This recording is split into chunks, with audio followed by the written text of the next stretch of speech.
Sid Herring, how you doing, Sid? I'm doing good. Well? All right. How you doing, George? They thought that I started that years ago on this show cool. 10 years ago, but I got it from baseball players, you know. It works well. It is. Sid, now you were the group out of Mississippi called the Gants. Yes.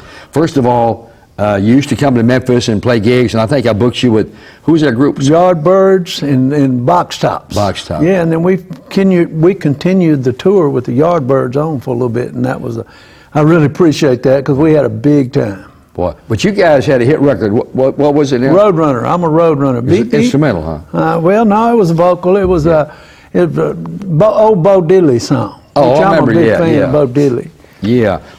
Sid, who were your influences when you started out? You know, I got to say, Little Richard was a big one, but Elvis too. He was one, and then Bo Diddley, and you know, there were many of them, but I think those are the ones. I remember when I first heard Little Richard, I thought, well, I didn't know whether I could sing or not, but I thought I would try, and I did it, and it came out. I felt kind of good about it. I don't know if it was bad or good, but I said, well, I'll just keep doing this. So you guys got pretty hot for a while. We did. We had a big time with it. Yeah. Well, did you record that song with Rick Hall down at Fame? I did. Fame Studios, and we did that, and we came in and we did the Roadrunner album there. And Herschel Wigington, he was the bass singer on Hee Haw. He was the producer for that. But I got to give Jimmy Johnson, he was the man that made it work right. Was down at Fame? Yeah. Rick Hall. You know, and then he went on to do Bob Seger and many other people. Aretha Franklin, I think, he recorded. Yeah, that's right. Because, as a matter of fact, on the list there at Fame Studios, they have a little list of the first, second, third, and who was there. I think we were either the second or third act to record there at Fame. Yeah, Chips used to take some of his guys down there and record. Yeah, man, they had a sound. I'm not sure where they got it from. It was back in nowhere, you know. The question is, Sid, Memphis was hot. Why didn't you just come on up to Memphis and record? We had a lot of studios going there. Well, George, that's a good question. I tell you what we did. We played a gig in Vicksburg, Mississippi. We were just getting cranked up. I think we made $300, maybe $250. We went straight from there, came back home to Greenwood. Next morning, we came up here to Memphis and went to Sam Phillips' studio. And I think we did 8 or 9 songs. We plugged in, set up, started playing. We didn't do overdubs. We didn't stop. We just kept playing. Who was behind the board? You know, best I can recall, I thought Sam was around, but, you know, I don't recall who was doing the engineering then, but I know that Sam was around for a little while. Boy, that was a historic studio, wasn't it? Oh, man, what you talking about? Let me tell you one other thing about that. They had, after we got through doing that, you know, we were big Beatle fans, and you know how they had that English accent and all that stuff, so we thought, well, now, this is Clash, you know. And then when he came in and said, come here and let us show you this new hit we cut last week. He took us back there and played Wooly Bully.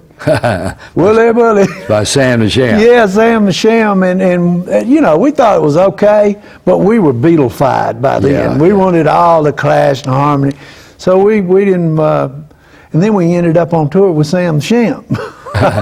You know, that record, I think in '65, it was the record of the year, song of the year, and Sam was still around Memphis. You know, I liked him.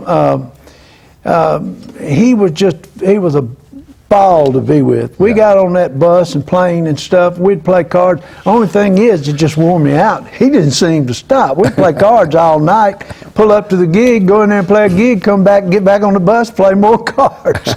Well, I could tell you, take you an hour, if an extra hour, tell you some Sam the Sham stories. I bet you can. Well, but you know, Sid, as I recall too, you came up to Memphis and went over to TMI, Jerry Williams' studio. I did. I was working in a studio in Jackson, Mississippi, Southeastern Talent.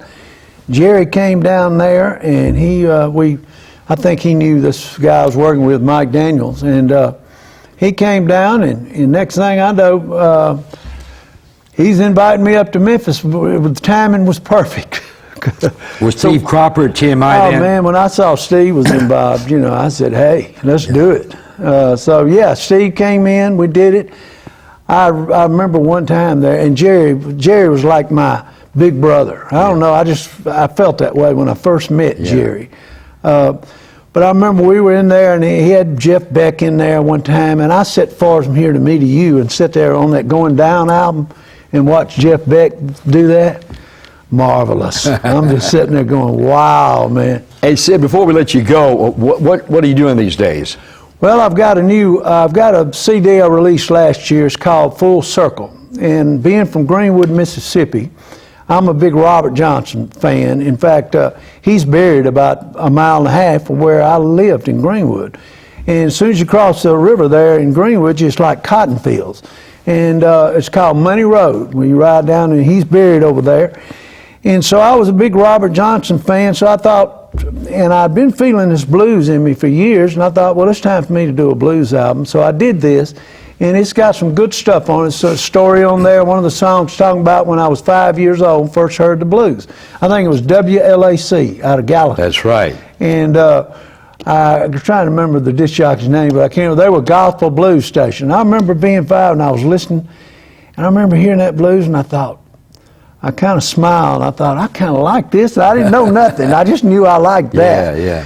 And so this song called Bluesy Delta Smile, and I got a line in it called Bluesy Elvis Smile. Well, you ought to write a book, Sid.